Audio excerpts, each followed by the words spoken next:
आज हम जो डिस्कस करने लगे हैं वो है कैश बजट। कैश बजट बनाना, उसका फॉर्मेट, उसकी क्यों ज़रूरत पेश आती है और हम किस लिए इसको प्रिपेयर करते हैं। बहुत ही आसान सी बात है कि जो भी कंपनी है, जो भी इंडस्ट्री है, जिस तरह का भी आपका बिज़नेस होता है, उसमें डिफरेंट डिफरेंट डिपार्टमेंट्स होते हैं। कोई भी मैन्युफैक्चरिंग इंडस्ट्री ले लें आप, कुछ भी सामान तैयार करती है। फॉर एग्ज़ाम्पल आप कह लें कि फ़ूड आइटम्स जो है वो प्रिपेयर करती है, तो उसका जो मार्केटिंग डिपार्टमेंट होगा वो एक अलग होगा, मैन्युफैक्चरिंग यूनिट एक अलग होगा, सप्लाई डिस्ट्रीब्यूशन का अलग होगा, एडवर्टाइजमेंट का अलग होगा, फाइनेंस का अलग होगा, ठीक है, एचआर का अलग डिपार्टमेंट होगा। हर डिपार्टमेंट सेपरेट है।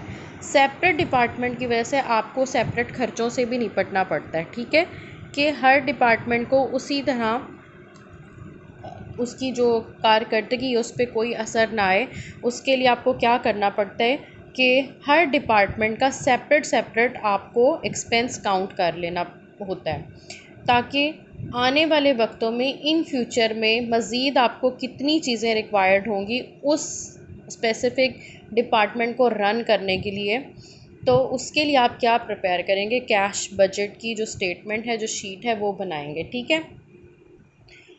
और मज़ीद ईज़ी वे कर दूँ, ये जो कैश बजट होता है ये होता है ऑलमोस्ट 1 ईयर का, 1 साल का कैश बजट होता है। फुल ईयर जो ईयरली बेस होती है उसको हम कंप्लीट करते हैं। कैश बजट में सबसे जो इम्पोर्टेंट चीज़ है वो आपका कैश होता है। हर बिज़नेस को चलाने के लिए, चाहे वो किसी किस्म का है, आप घर में भी कोई छोटा मोटा बिज़नेस शुरू कर रहे हैं, कोई काम करना चाहते हैं, कुछ भी करना चाहते हैं, कहीं इन्वेस्टमेंट करना चाहते हैं, तो सबसे पहली चीज़ दिमाग में जो आएगी वो आपका कैश है। If you have cash then you move forward. अगर कैश ही नहीं है तो फिर किसी से भीख तो नहीं मांग सकते ना, जाहिर सी बात है। अगर किसी से उधार लेंगे वो भी वापस करना पड़ेगा, तो जितनी आपके पास सेविंग होगी उससे ही आप फर्दर जो है वो मूव करेंगे। तो सबसे इम्पॉर्टेंट क्या चीज़ होगी, आपका कैश। बिज़नेस कोई भी हो, किसी भी तरह का, उसमें हमेशा बात याद रखनी सबसे ज़रूरी है कैश। कैश होगा तो आप बड़े बड़े ख्वाब भी देखेंगे, कैश होगा तो आप बहुत ऊपर जो है ना अपने आप को सक्सेस की तरफ भी लेकर जा सकते हैं। अच्छा, इसकी जो एक स्टेटमेंट होती है उसका फॉर्मेट मैंने यहाँ पे ड्रॉ किया हुआ, हम स्टेप बाय स्टेप इसको जो है देखेंगे।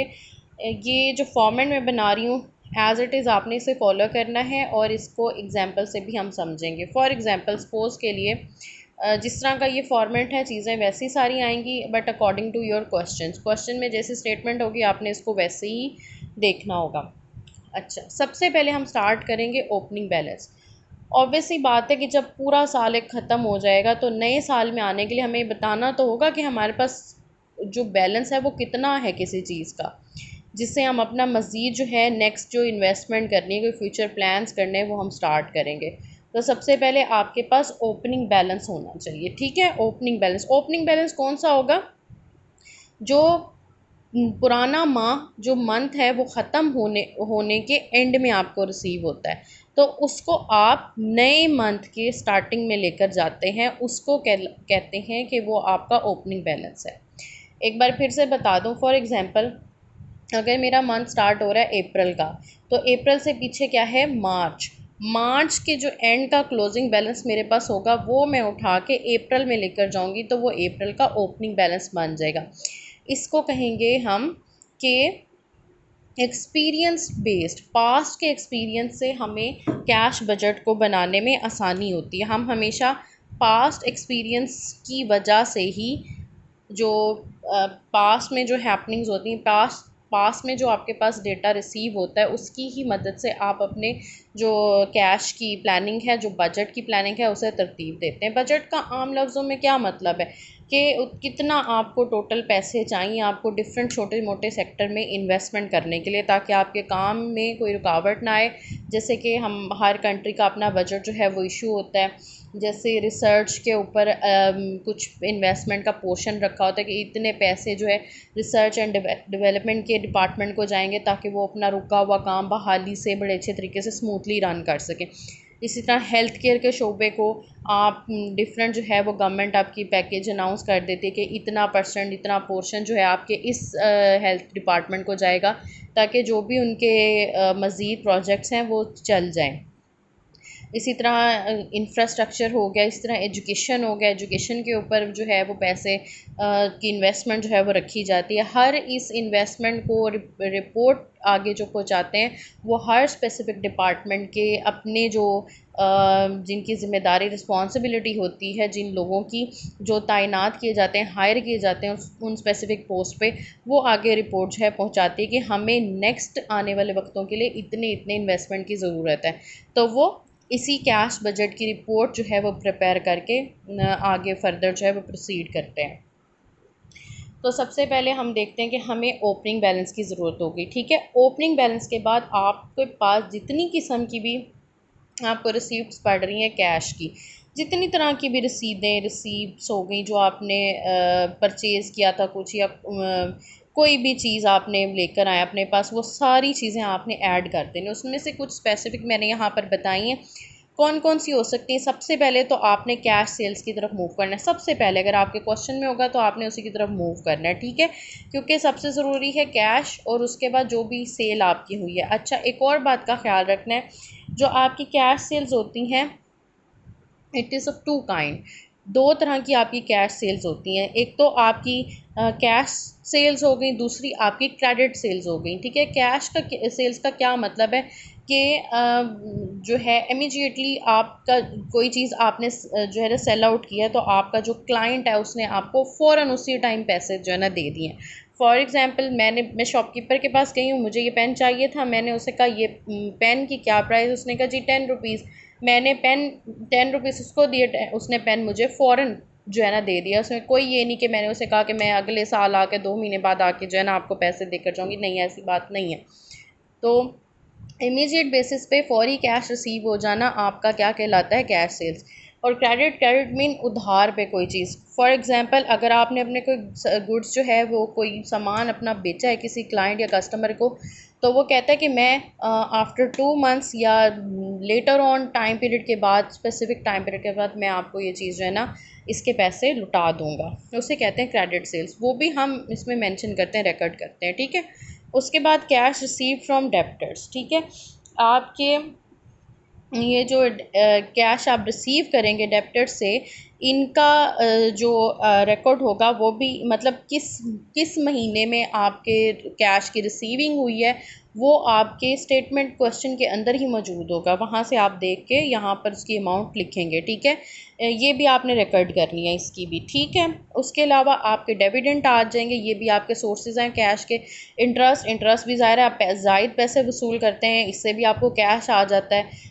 डिविडेंड से भी कैश आता है। सेल ऑफ फिक्स्ड एसेट, कोई फिक्स्ड एसेट्स आपके होते हैं, फिक्स्ड एसेट्स कई दफ़ा बताया, उनको भी जब सेल आउट करते हैं, यानी बासानी जो चीज़ें सेल आउट नहीं होती फिक्स एसेट में आती हैं, उन्हें जब सेल आउट करेंगे तो ज़ाहिर है तब भी आपके पास कैश आपके पास रिसीव हो जाएगा। फिर आपकी क्या है, इशुएंस ऑफ शेयर इशू करते हैं आप। ठीक है, ये भी बिगेस्ट सोर्स है आपका कैश का, यानी प्राइवेटली अगर आप अपने कैश को पब्लिकली जो है वो इशू करवा देते हैं या इशू करते हैं, आप उनका परचेज़ करते हैं, उनका लेन देन जो है वो आप स्टार्ट करते हैं, तो उससे भी आपके पास कैश रिसीव होता है। फिर आपके पास आ गई बोरिंग्स में आपकी शॉर्ट टर्म और लॉन्ग टर्म जितनी तरह की आपके पास डेप्ट्स होते हैं, जो बोरिंग्स होती हैं, वो आपने इसमें लेकर आनी है। इसमें आप या तो थर्ड पार्टी से भी वसूल कर सकते हैं या फिर बैंक से भी आप ये मतलब इसमें बैंकिंग की डीलिंग भी होती है। फिर है जी सेल ऑफ इन्वेस्टमेंट भी ज़ाहिर सी कोई आपने किया उसे सेल आउट कर देंगे तब भी आपके पास कैश आएगा। ये कुछ तरह की आपके पास रिसीप्ट हैं कैश की, इनकी जो अमाउंट आप लिखेंगे उसका आप टोटल ले लेंगे। अच्छा, यहाँ पे मैंने ऐसे कुछ फॉर्मेट बनाकर मंथ्स मेंशन किए, अप्रैल मई जून, ये एग्जाम्पशन के लिए सपोज करके लिखें कि आपको बाज़ औक़ात कहा जाता है कि जी अप्रैल से लेकर जून तक के मंथ्स हैं, आपने उसका जो कैश बजट प्रिपेयर करना है, तो आपने अप्रैल मई जून लिख दिया। सम ऑफ द टाइम कह देंगे जी फरवरी से लेकर सितंबर तक, तो जितने जितने मंथ हैं उनका सेपरेट आप कॉलम बनाएंगे और जैसे जैसे स्टेटमेंट आएगी वो आपने वैसे ही मेंशन करते रहना है। वो हम नेक्स्ट क्वेश्चन करते हैं तो उसमें आपको पता चल जाएगा। अच्छा, नेक्स्ट आप देखें जो नेक्स्ट पोर्शन है इसका, वो है हमारे पास, नेक्स्ट जो पोर्शन है उसका हमारे पास ये है पेमेंट ऑफ कैश। अभी हमारे पास रिसीप्ट्स जो थी वो सारी हमारे पास ख़त्म हो गई। अब नेक्स्ट हमारे पास है पेमेंट ऑफ कैश। उसी तरह ये आप एक ही पेज पर भी बना सकते हैं। मेरे पास यहाँ पे पेज जो है वो इतना ज़्यादा नहीं है, इसलिए मैंने सेपरेट 2 शीट्स मैंने यूटिलाइज़ कर लिए। आपकी आसानी के लिए मैंने यहाँ पे मंथ का कॉलम भी मेंशन कर दिया है। कोई मसला नहीं, अगर आपके पास भी शीट ख़त्म हो जाती है तो आप एक जो पोर्शन है उसे सारा का सारा वहीं सम अप करके नेक्स्ट को नेक्स्ट पेज पे ही मूव करना है, ठीक है। ऐसे ही मैंने एग्जाम्पशन के लिए मंथ्स यहाँ पे मेंशन कर दिए, अप्रैल मई जून, जैसे रिसीप्ट्स में थे। अब यहाँ पे हमने स्टार्ट किससे लेना है, जितनी तरह की पेमेंट्स हैं कैश की, जो पेमेंट करनी है, हमारी जेब से जो पैसे जाने हैं, उन सब को यहाँ पर आपने लेस कर देना है, माइनस कर देना है। जिस सब से जो हमारे हमने जितनी भी चीज़ें ख़रीदी थी उनकी ज़ाहिर है पेमेंट तो करनी है, तो वो जो पेमेंट हमारे पास जाएगी उसको आप माइनस सब करते जाएंगे, सब्ट्रैक्ट करते जाएंगे। तो पहले क्या चीज़ें होंगी, कैश की जो परचेज़ की थी, जो चीज़ें कैश पे परचेज़ की थी उनकी पेमेंट जाएगी।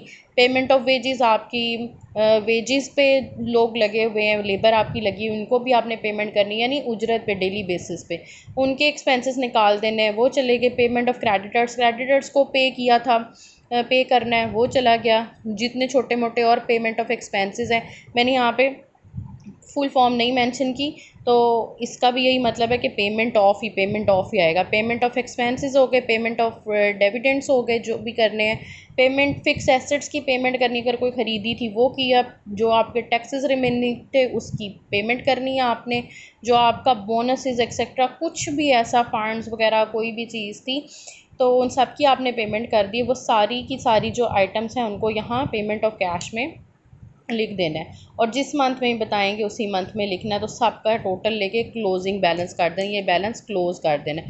अब फॉर एग्जांपल हमें कोई कहते हैं जी मई का आप जो ना बनाएं अपना बजट, इसमें तो मई का आप सोचें, बताया तो है नहीं हमें कि मई का कौन सा कैश है।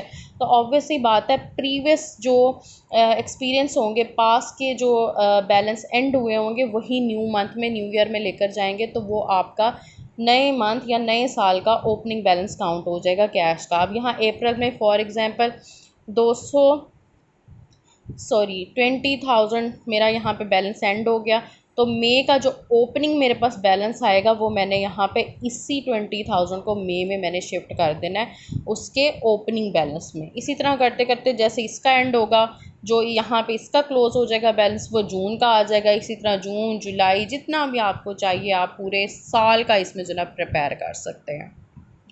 ये हमारी एग्जाम्पल क्वेश्चन है, एक बार इसको हम देख लेते हैं वे क्या कह रहे हैं।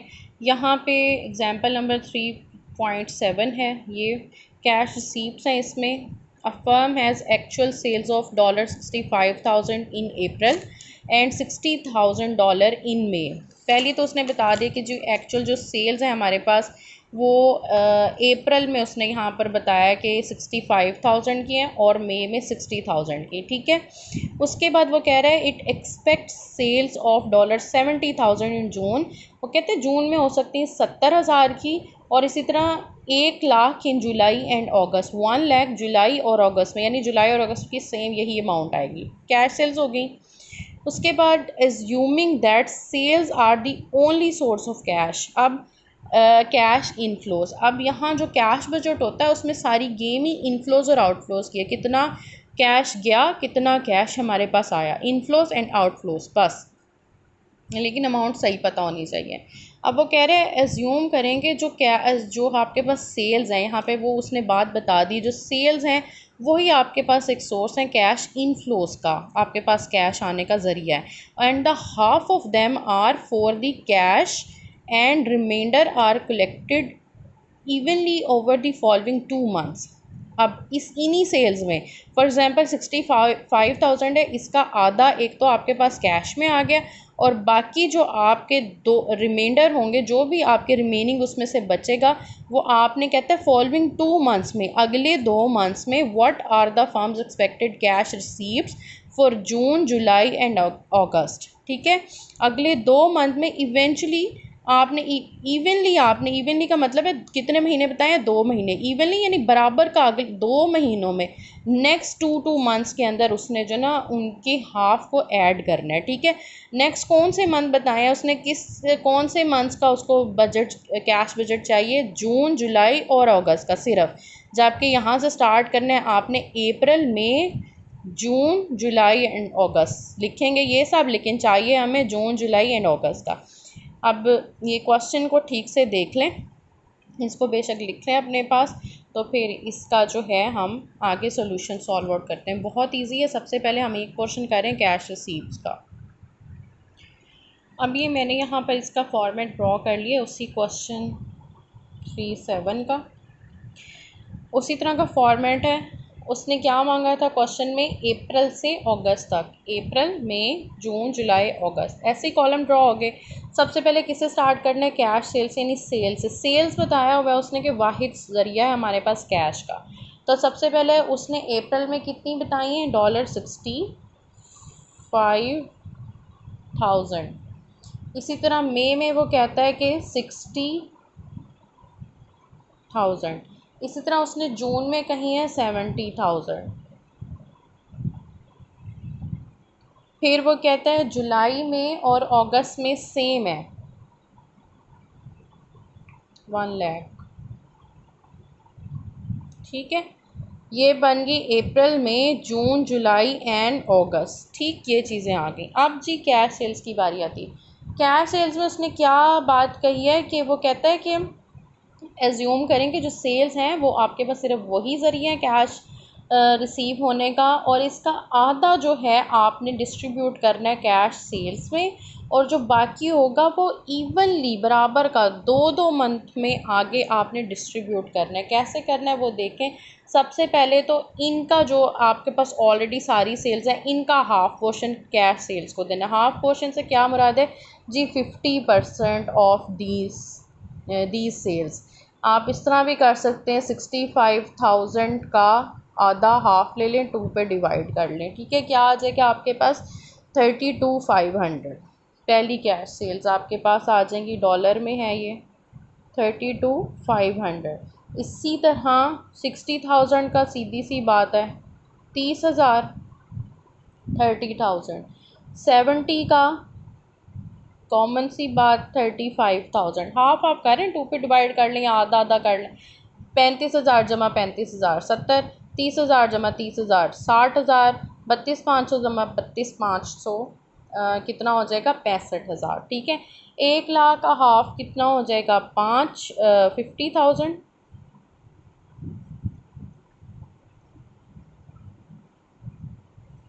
ये आ गया, ये बहुत आसान हो गया, इतना यहाँ तक क्लियर हो गया। कैश सेल्स ख़त्म हो गई। यहाँ पे भी देखें सारी ओपनिंग बैलेंस कैश सेल्स आ गई। अब सारी जितनी भी आपके पास रिसीविंग्स हैं वो कलेक्ट करनी। बाज़ औक़ात यहाँ पे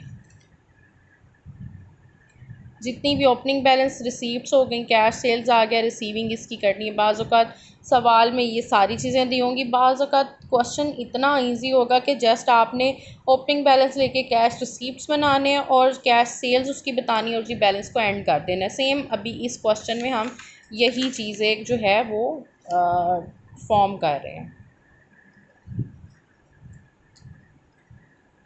आगे जी आ गई बात हमारी कलेक्शन की, ठीक है। कलेक्शन करने, आप कलेक्शन में उसने कहा है कि इवन बेसिस पे 2 महीनों में आपने जो है इसे प्रोपोर्शंस में चार्ज करना है। अब कलेक्शन में 2 महीनों का क्या मतलब, आप इंस्टॉलमेंट 2 तरह की बनाएंगे। आप लैक्स का नाम भी दे सकते हैं, लैग 1 लैग 2, और इंस्टॉलमेंट 1 इंस्टॉलमेंट 2 का भी नाम दे सकते हैं। पहले जी फर्स्ट इंस्टॉलमेंट यानी कितना ब्रेक है इसमें, सेकंड इंस्टॉलमेंट, ठीक। ये आ गई। एक हाफ यहाँ पे चला गया था, बाकी हाफ यानी बराबर का दोनों इंस्टॉलमेंट दोनों लैग्स में तकसीम करना है। हाफ इसका भी कर लें, कितना आ जाएगा, 0.25 बराबर का करना है ना, दोनों में एक जैसा है। 0.25 0.25 हाफ हाफ 50 हो गया। 50 यहाँ चला गया, इन दोनों का मिलाकर 50 यहाँ चला गया, हो गया पूरा जो उसको स्टेटमेंट में मांगा था। अगेन 50 यहाँ करना था और बाकी जो रिमेनिंग 50 है, 50% इधर, बाकी 50% जो बच गया इन दोनों में बराबर का तकसीम करना है। जब बराबर का तकसीम करेंगे ऑब्वियसली बात है 50 का हाफ क्या होगा, 25। 25% यहाँ, 25% इधर।